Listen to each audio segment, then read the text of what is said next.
Hello, welcome to Verbling. Hi there, I'm teacher Oakley. And for the next hour, we're going to be, hopefully, learning some vocabulary by looking at phrasal verbs, as we have been doing this week at this time here on Verbling. Today, our focus will be looking at phrasal verb opposites. Turn on the lights, turn off the lights. Okay, sometimes it's very logical. Turn on the lights, turn off the lights. Sometimes it's not. Welcome to English. Yay, it's a fun language where there is no logic. For example, well, hello, Alabek.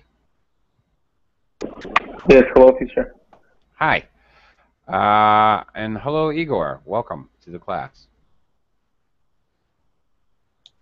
Hello, teacher. Hi. Alabek, Yes. everything I have is, okay, when you have an electrical cord, and it has the little points, and you put it into the wall, what is that action? What are you doing? You need to, in order for your television to work, you need to, what? I need electricity. Have the electric, okay, there we go, Igor, you need to plug it in, right? Oh, yes. Of course. But when there's a really bad thunderstorm, so you're going to take it out. What do you call that? You plug it in? Plug off. No, you don't. You don't plug it out. That would be logical. No, this is where these phrasal verb opposites can be confusing and silly sometimes. Yeah, as Igor posted in the Verbling chat, you unplug it. That's right. So you plug it in, but you unplug it. Sometimes phrasal verb opposites are not the obvious and logical. It's not the logical answer.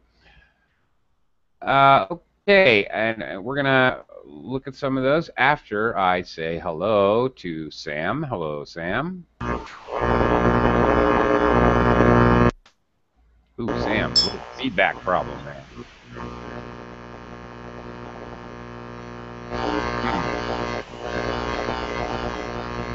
Yeah, some static there. Thank you for confirming that. I always get worried that I'm the only one hearing it. Sam, I can't hear you. All I hear is feedback, static. Okay, Sam, can you try to fix that? You may need to adjust the settings up here on the top there, on the drop down. See if you can fix that so I can talk to you. Araceli, hello. Good something. Morning, I guess. Yes, it's morning for me. Okay, Good good morning. evening or afternoon or whatever for you. Good whatever. Good whatever. It's getting late in the week. Good whatever. Good to see you. Yeah. Okay. Hi, Araceli. Nice to have you aboard. Yeah. And Thank hello. you. Thank you. Hello, Selma. Hello, teacher. Hello again. Oh, your sound quality is much better, Selma. Good.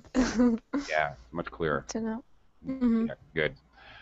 Okay, so we're going to look at phrasal verb opposites. I do a little screen share here. Now, okay, we're going to do this by, once again, fill in the blank exercises. Looking at, we're going to fill in the blank in two sentences. Okay, what we have here up top in bold print are actually two sets of phrasal verbs. Okay, and each set there's a set of opposites: knock out, bring round, 3-word phrasal verbs. Look down on, look up to. Okay, pass out, come to. Obviously, they aren't as simple as turn on, turn off, where we just use opposite meaning prepositions as particles. Well, here we do. Turn up, turn down, switch on, switch off. Sometimes they are very logical, sometimes not so much. So it's important to actually learn them, or it's very easy to make mistakes just because you're being logical. Heaven forbid.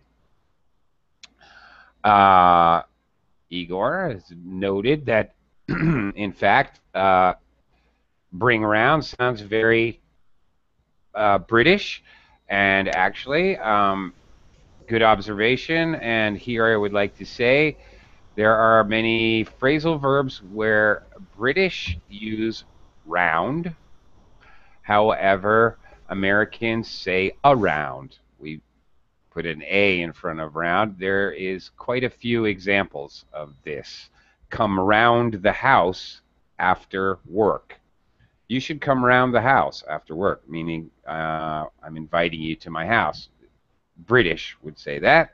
Americans would say come around. You should come around my house when you're finished work. So this is a kind of a theme. This happens a lot in all actuality. And yeah, you're right. That is very British. Okay, let's jump in and look at these. A quick note about phrasal verbs. They have one meaning, but they consist of a verb, very normally a very simple verb. Really elaborate multi-syllable words usually don't have phrasals attached to them, related to them. Usually simple verbs, often irregular verbs, because the simplest verbs are irregular. And a particle, which we would normally consider to be a preposition, out, on, back, forward. When we add it in conjunction with the verb, knock out, forms a phrasal verb, and the preposition is now considered to be a particle or a piece. More specifically, an adverbial particle, because it's affecting the meaning of the verb. It's an adverb. It's adverbial. Okay, that's what a phrasal verb is. Now, the challenge, of course, is that phrasal verbs often have a concrete meaning, a physical meaning that you could actually see with your actual eyes, and then they often have a more abstract meaning, which is sometimes almost idiomatic. So it's a lot harder to discern. So don't worry if we're doing the exercise and you can't figure out the meaning. We'll help you out. The rest of the class can help you out. Sometimes it's like that. If there is particularly more figurative and idiomatic meanings, are very sometimes difficult to figure out. That's part of the challenge. Okay. Let's see. Alabek, since I was torturing you earlier, I'm going to start with you. Alabek, first sentence. Okay. I can hear what Please. she's saying. Yeah. Sorry. Can you turn up the...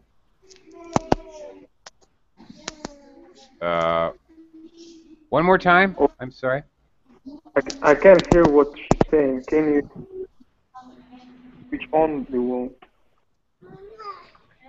What are you doing? Are you turning up the volume or turning down the volume? Turn up. Can't hear what you're saying. Turn up. Okay. This is weird. This doesn't actually make sense to me. Okay, all right. She's saying something on the television or the radio or something. All right, turn up the volume. You're right. And the second sentence, of course. I'm not deaf. Please, please turn up the volume. Out. Or maybe please set out the volume. No, in the two sentences, okay, we're going to use the set. So, all right, can you turn up the volume? I'm not deaf. Please turn the volume down a Yeah. bit. So they set goes with this set of sentences. All right, that's right. Okay. Notice that in the second sentence we have separated the verb and the particle and put the object noun in between, in the middle. That's because turn up and turn down are separable. They can be separated or not, as you choose. You can say turn, as we see here, turn up the volume or turn the volume up, doesn't make any difference. Other phrasal verbs are inseparable and they cannot be separated. Possibly just because they can't be separated, or possibly because they do not actually take an object as a verb.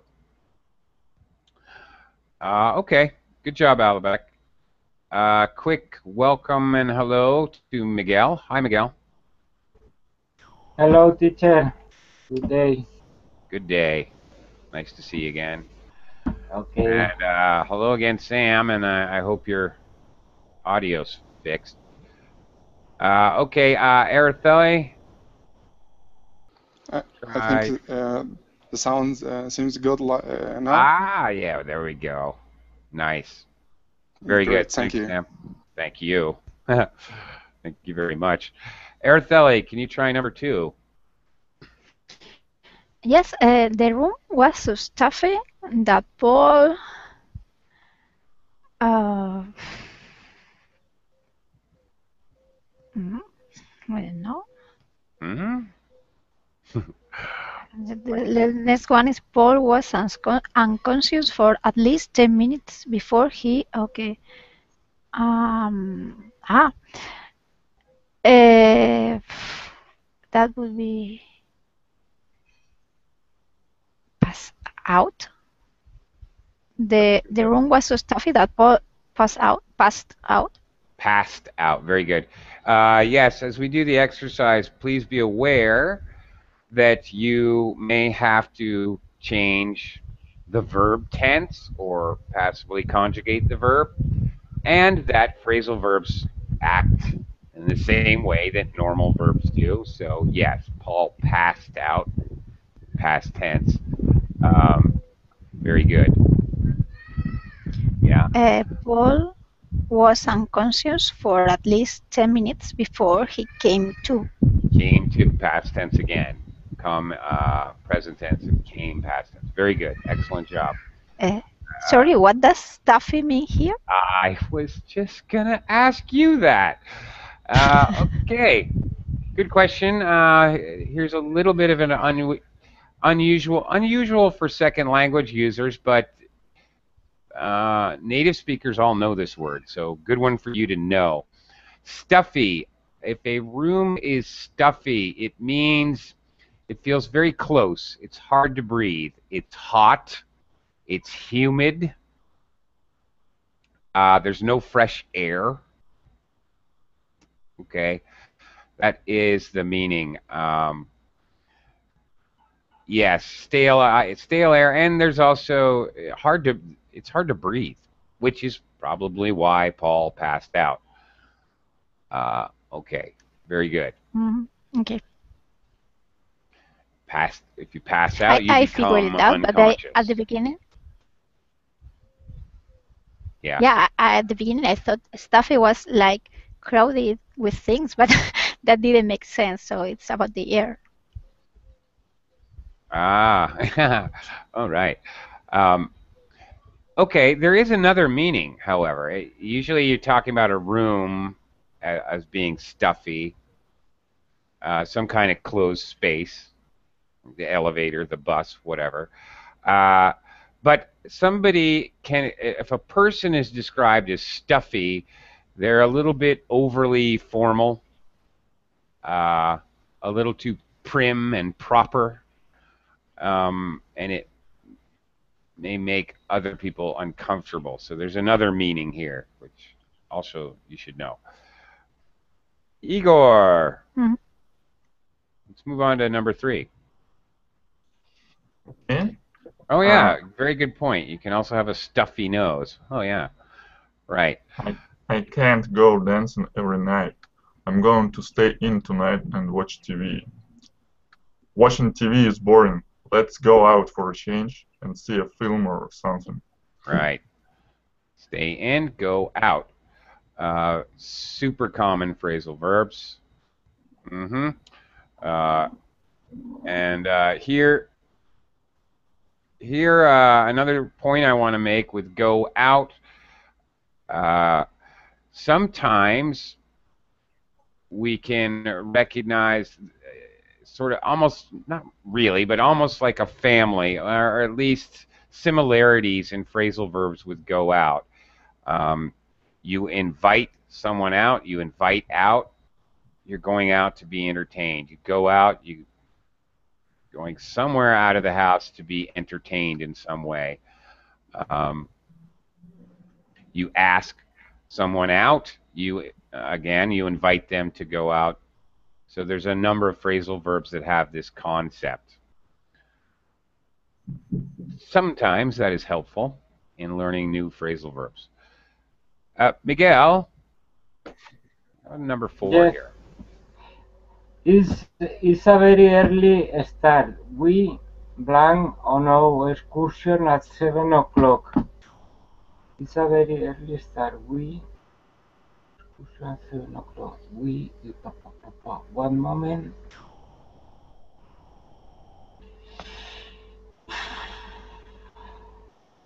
Difficult. What?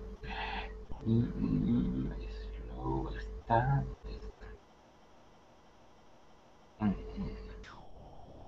Studying is possible. Sorry? Studying. Uh, Studying, no. I don't think so. You might want to try the second sentence. Maybe that will help. Don't wait up for me. I won't from the excursion until midnight. Don't wait up for me. I won't.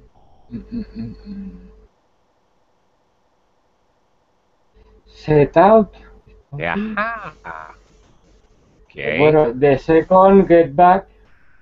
That's it. Very good, Miguel. Okay. Very good. Okay. We set out on our excursion. What is an excursion, Miguel? Excursion is when you go with your friend, for example, to the countryside or the beach or excursion for the city. Several. Sure. Sorry, it's running my telephone, no problem. Yeah, I hear your phone. Go ahead and get your phone. Yes. No problem. It's your mom, Miguel. Come on, you got to answer your phone. Talk to your mom. No problem. Thank you. Okay. We set out on our excursion. Excursion is a trip. Go ahead, get the phone. Okay. Excursion is usually a planned trip, but usually for fun. Yeah. I won't get back, meaning return, until midnight. Very good. It's the same name. It is exactly the same in Spain. Uh-huh. Excursion. I see. Okay. I do want to add, however, set out. This is quite, well, much more kind of physical meaning, but we also use it a little more abstractly to say we started to do something. Maybe when we started our new soda company, we set out to make a profit in the first year. Okay, our goal that we started on. It has to do with start. We started on our excursion. Um, we often use it to talk about our original goal, our plan that we started with. Okay. Um, and that could be any kind of abstract thing, could be positive or negative. We set out to defeat the president in the next election. That was our goal that we started with. All right. Get back, return. Okay. Okay. Selma, let's try number 5. Sharon wanted to listen to the news, so she switched on the radio. The program wasn't very good, so Tracy switched off the radio. You were very tempted to say turned on, turned off, and so am I. British people are more apt to use switch on, switch off. Americans do use it occasionally, but we're much more prone to use turn on, turn off. Turn on the radio, turn off the radio, turn on the TV, turn on the air conditioner, what have you. Um, just interesting story, and you may or may not be able to relate to this. I'm an American, and when I first came here to the Philippines, where I now live, I remember uh, somebody told me to open the TV. We go ahead and open the TV.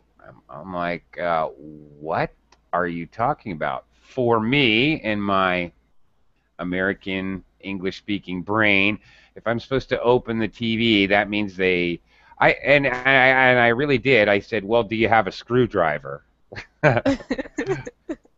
I thought they wanted me to like take it apart, disassemble it. I had no idea why, but hey, I don't know. It's different culture, you know? Who knows?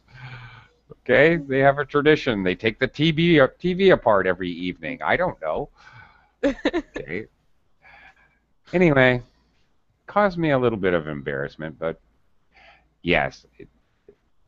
Anyway, I've heard they say the same thing in China too. You open the lights, you close the lights. But in English, turn on, turn off. British English, switch on, switch off. Um, okay. Alabek, number 6. Oh, okay, teacher, can you lift up the page? Yeah. No, Scroll up. up. Scroll it up. Scroll up this way. Yes. Oh, sorry, the other up. The punch was so powerful that it knocked Frank out for 5 minutes. They tried everything they knew to bring the boxer back. Knew to bring the boxer around. Very good. Yes, that is perfect. It knocked, and good job with the verb tense, Alabek. Good job. Yes, it knocked Frank out. Okay. Also made him unconscious, but there's we have 2 words here. We have knockout and pass out. Knockout is when you're forced unconscious. Okay. Now, if somebody used a gas, all right, and it made you fall asleep, it made you unconscious, then the gas knocked you out. It's knockout gas. You're forced. If you become unconscious because you're ill, or for some physical reason, just particular to yourself, you pass out. Okay, so there is a difference. But the opposite meanings, I could knock someone out with my fist, and then he came to 5 minutes later. He came to. We brought him around 5 minutes later. All right, he passed out. Same thing. We brought him around. Okay, or more active directly. He came to. The opposites can be used for either one. Knockout and pass out have distinctive uses, but we could use the opposites for either. Okay, Araceli, number 7. We saw the car blank and almost come to a stop. The car began to blank and was soon going too fast to follow. Okay, we saw the car slow down Uh-huh. and almost we come to stop, and the opposite is speed up. Yeah. Oh, sorry, I have my kid here. Mama! Araceli, you better go take care of that. Okay.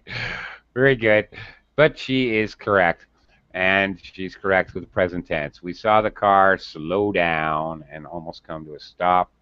The opposite, the car began to speed up and was soon going too fast to follow. Yeah. Slow down. Okay, we can talk about any object slowing down.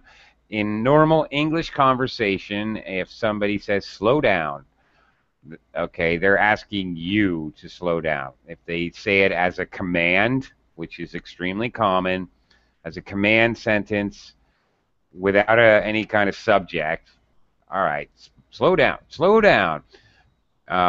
You're going too fast, or they may be implying that you are a little bit too excited or too out of control. Slow down. Tell me the problem. Okay.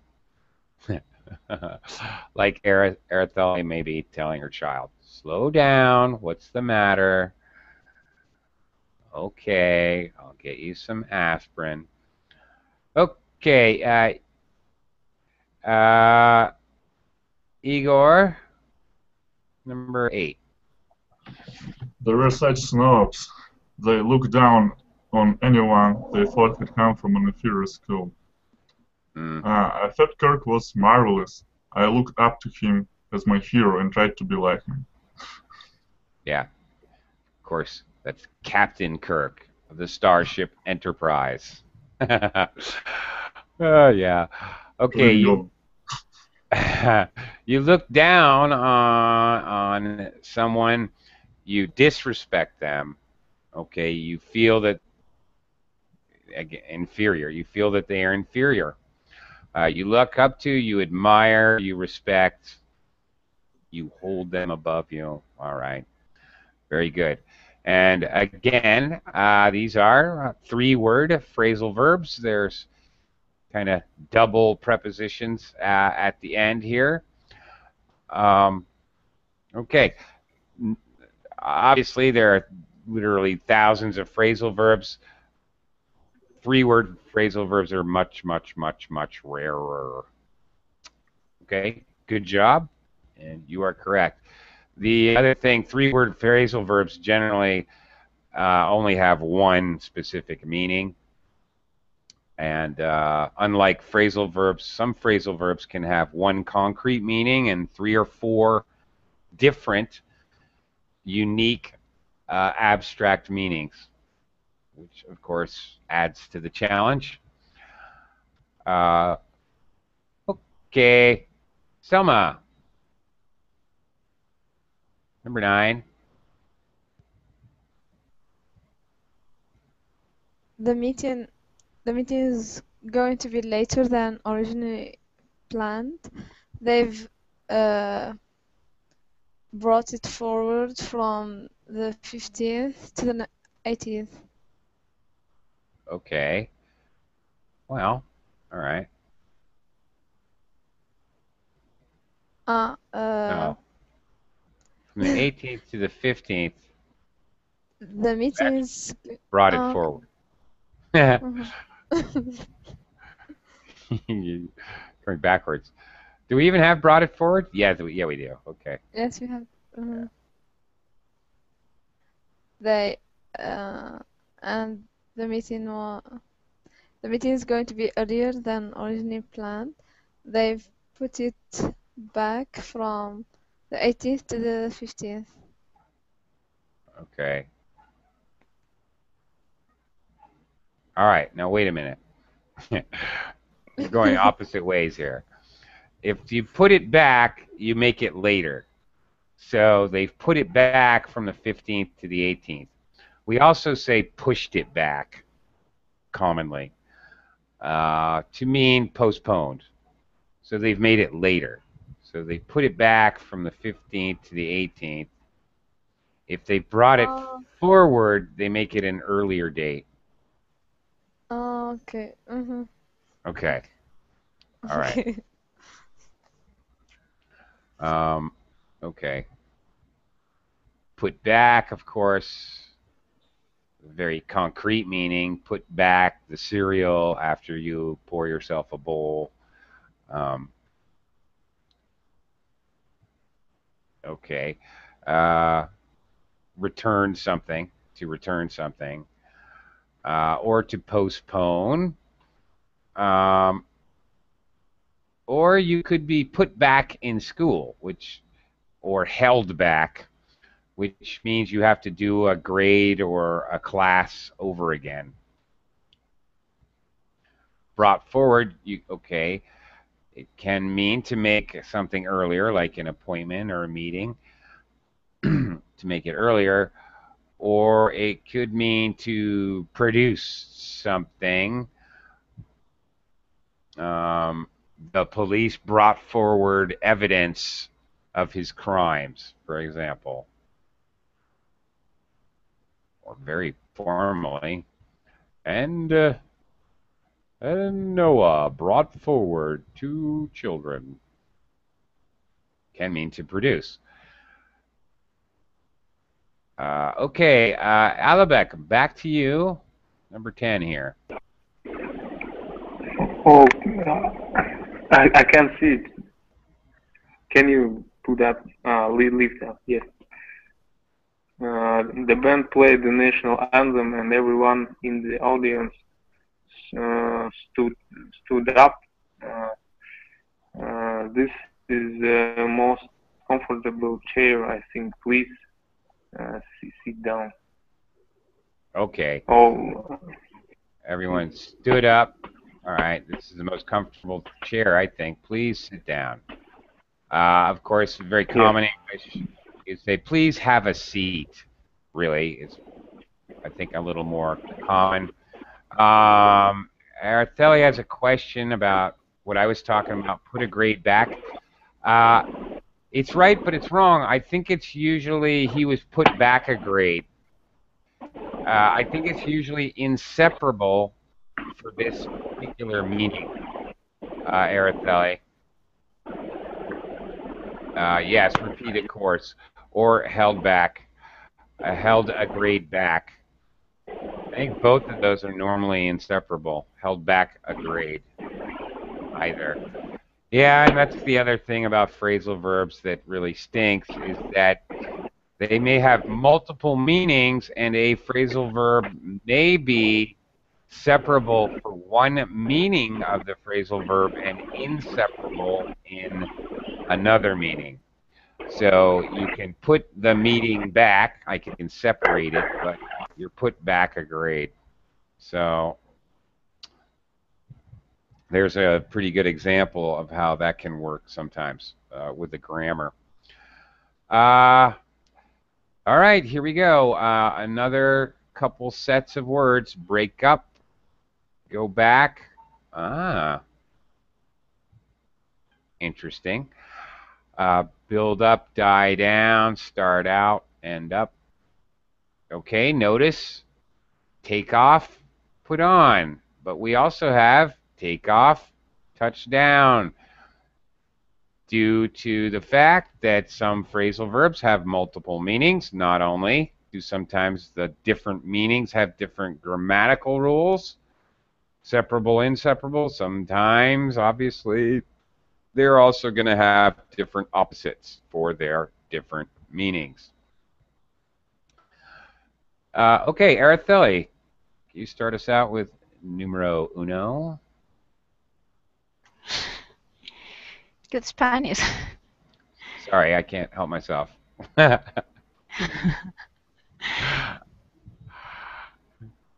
If the temperature is too low, the heating blank automatically. If the temperature is too high, the heating blank automatically.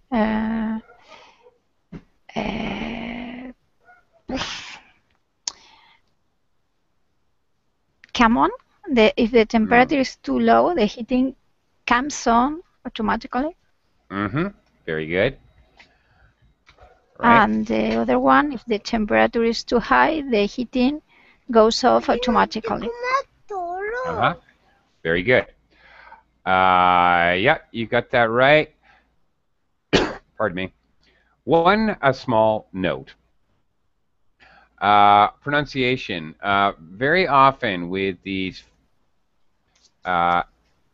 adverbs with C-A-L-L-Y, usually we drop the syllable like this, automatically. We don't say cully. It's a drop syllable. Automatically. Yeah, automatically. Let's see. Yeah. It's normal, just like chocolate. We don't say chocolate, or comfortable. We don't say comfortable. This is a dropped syllable normally. Okay, what is going on over here?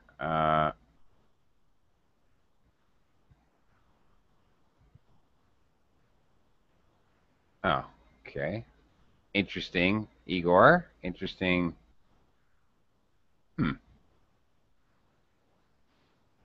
Interesting, but might be confusing if we applied this to English. I think. Because there are other words where we put the preposition first. I don't know. I'd hate to have to try it. Igor, number 2.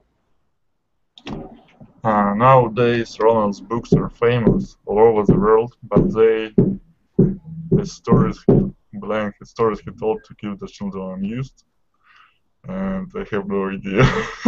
Yeah. Okay, maybe try the other one. They were originally children's bedtime stories, but they have as books, films, and even computer games. Have set up, been Sorry? set up. Sorry? I think maybe you have it. I see. They were originally children's bedtime stories, but they have ended up as books, films, and even computer games. Yeah, right. Very good. Yeah, that's right. Nowadays, children's books are famous all over the world, but they started out as stories he told to keep the children amused. Right. Okay. So they began as stories he told to keep the children amused. All right. And okay, began and ended. Once again, as you guys who've been in the phrasal verb classes for the last week, once again we have up added to a verb which is almost unnecessary. They have ended as books, films, and computer games, just to draw attention to the verb or add emphasis to the verb. So this is another kind of phrasal verb that doesn't really change the meaning of the verb itself, barely, or doesn't just emphasizes, doesn't really change meaning. Okay, Selma, number 3.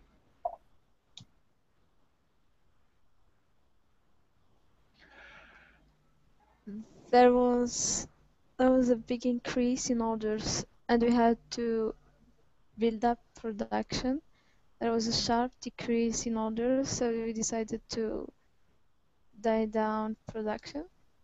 No. I can understand why you would say that. Um, yeah, this is really hard to explain why your answer is wrong. Okay, you wouldn't say build up production. You would build up the factory floor for production. Okay, you build up things, but not the production itself. Um, okay, I thought that and build up means and to something increase. increase. Yeah, it Huh. does. So it's really hard to explain why this doesn't really work here. Uh, hmm, hmm, hmm. We'd never say we built up production. We built up this company to the major corporation that it is today. Okay, but it doesn't really mean increase. We built it piece by piece. I would never say we increased this company until it is the major institution it is today. Uh, Mhm. okay, if and okay, uh, okay. Now, okay, died down does mean decrease. Okay, there were Mhm. okay. Now here you go. There was a big increase. All right, I can't really say there was a buildup in orders. It doesn't really make sense. It wasn't. The, a buildup means somebody did it piece by piece. Um, yeah, I'll die down. There was a die down in orders. No, that doesn't really make sense either. A decrease. Orders died down is possible. Orders built up, maybe, just maybe not the collocations. Uh, okay, in any case, um, it does mean increase and decrease. Maybe Mhm. it's just a problem with the collocations. It doesn't really work here. Uh, yeah, okay. All right. The answer is step up. We had to step up production, and we had to cut back production. Mhm. Um, Mhm. okay, step up or cut back. It means increase or decrease in effort. You Okay. mean like suddenly? Uh, no, no. Like suddenly. Well, Mhm. You step not up necessarily. suddenly production and. Yeah, right. We had to step up production.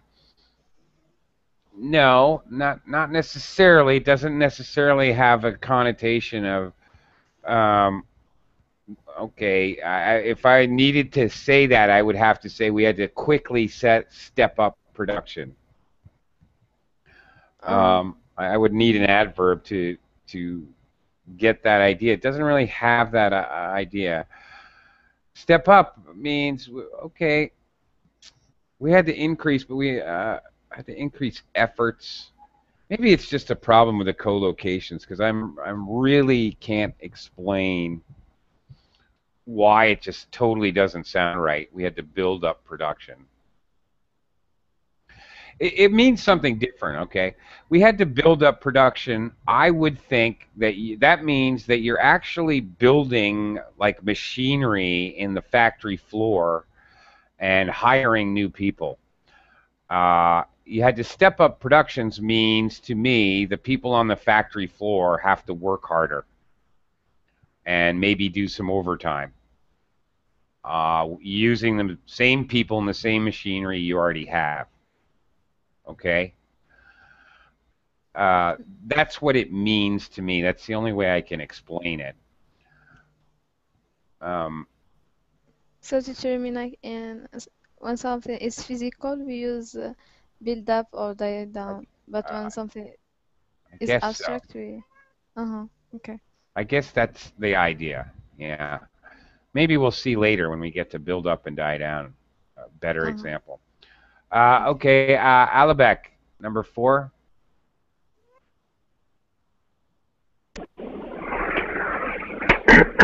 Okay, you are soaking wet now. Those wet clothes and get into the bath. You okay? You're soaking wet now. Now take off. Now take off those wet clothes and get into the bath. Very good. Can you lift up? Okay, you are not wearing your slippers, so put on.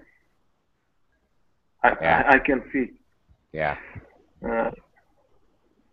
Okay, this is a take off and the put on. Yeah. Put them on or your feet will get cold. Yeah, that's it. All right. Put on your shoes. Put them on. Put your shoes on. Okay. Obviously, put on can be separable. Take off. Take your clothes off. Also separable. Okay. Removing and putting on clothes or a hat or okay. Very good. Obviously, as we're going to see soon, take off has more than one meaning. Put on also has more than one meaning. Okay, you put on a show, for example. Okay, a put on, if you put someone on, you trick them. So a put on as a noun can be a trick. Okay, we're going to see, I'll talk more about take off later. Erathoi, number 5. Dar la vuelta.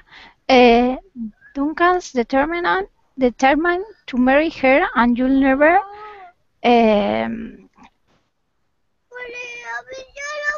take him off.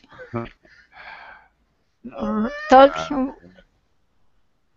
You never talk him out of it. Yeah, that's true. Okay. Well, let's look at the other one. Bob's determined not to sing in the concert, and you'll never not to sing. Okay.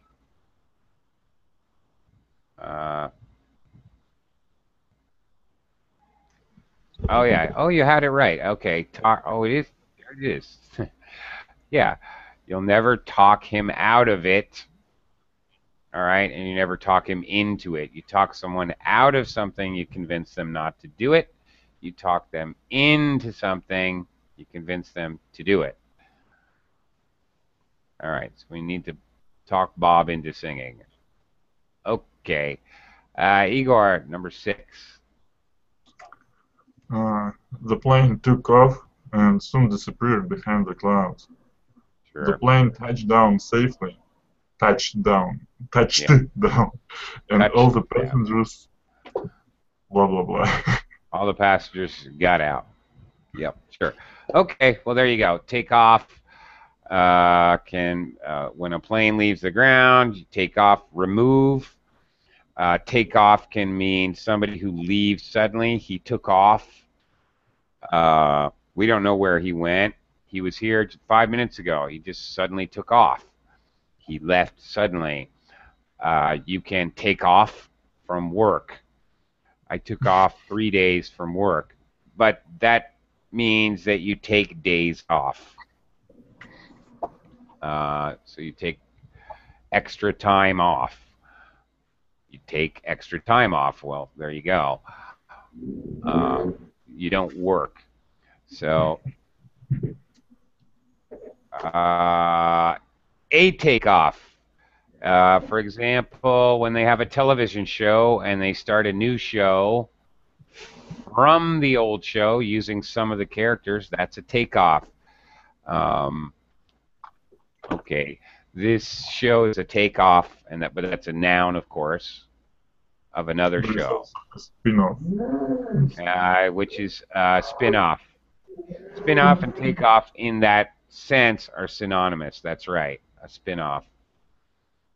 Yep, same meaning there. Okay.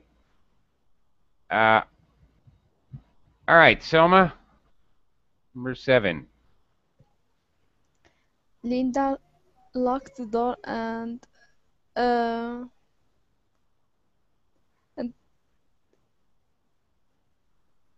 Then lock the door and blank the cash box uh, from the top shelf. and take it down from the top shelf. Yep. Okay. Linda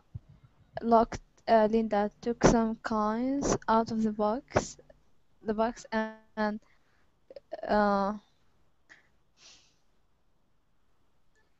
and put it Put back it on the back. shelf. That's right. Okay. Okay. Take down can also, we use this when somebody brings somebody down to the ground violently, like in a wrestling match or football when somebody tackles somebody. Who Suarez took him down near midfield, for example. Or when police arrest a criminal, the police took down the Bela Lugosi crime family in a recent sting operation. Or you can write somebody's name, take down my name and phone number. It means to write something. So again, multiple meanings for take down. Okay. Number 8, Alabek. As the audience waited for the start, the excitement in the theater. Edwina wouldn't only start her speech after the noise had. Okay, can you show me the verbs? Yeah. The phrasal verb.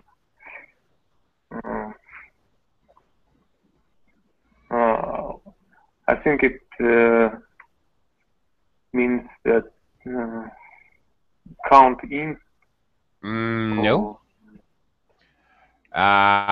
This one is a very common co-location. I ran into this co-location problem earlier.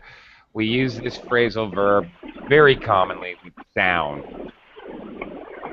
Can you show me the sentence? Excitement. Sure. Okay.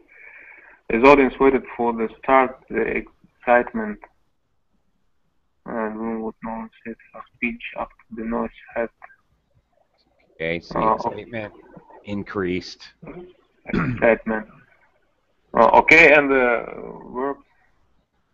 Okay.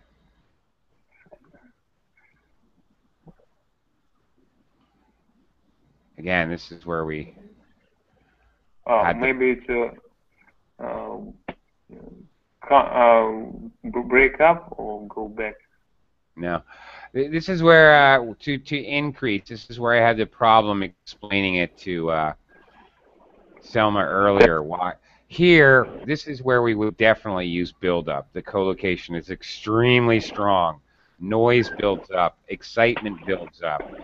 I would never say the excitement is stepping up. The noise built up. The excitement built up. Okay, it's more passive. Okay, excitement built up, noise built up.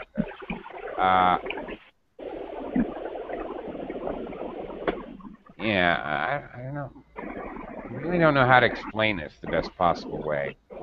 Maybe it's just a matter of collocation. Or the noise died down. If something slowly fades away, dies down. Gradually, the storm died down. Okay. I can't say gradually the storm cut back. That makes no sense. somebody has to actively control a cutback or a step up. Natural things can naturally build up or die down. Noise, a storm built up in the east.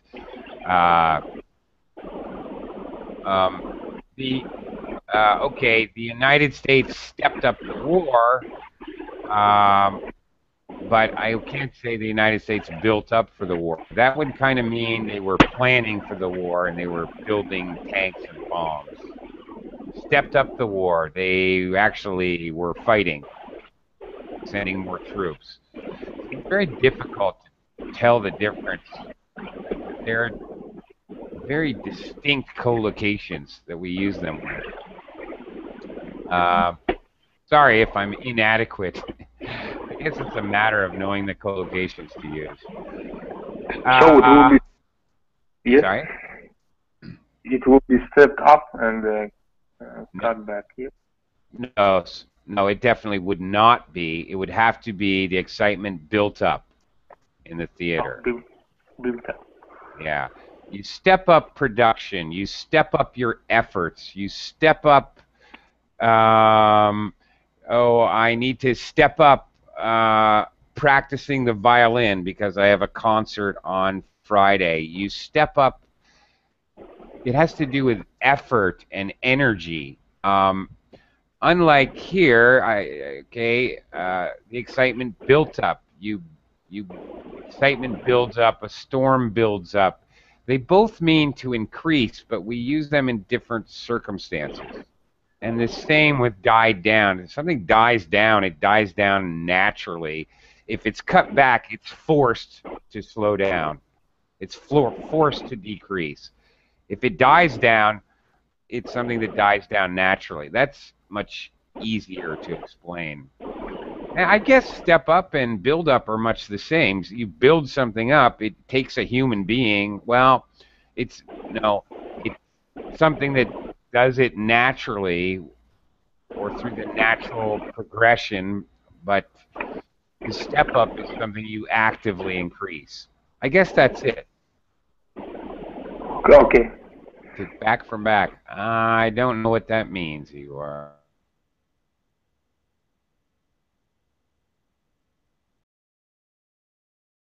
Well, anyway. Okay, take down, put back. Okay. Yeah. All right. You take down. There's no other way to say, if I take something down from a shelf, there's no other way to say it than put back, which would be the opposite action.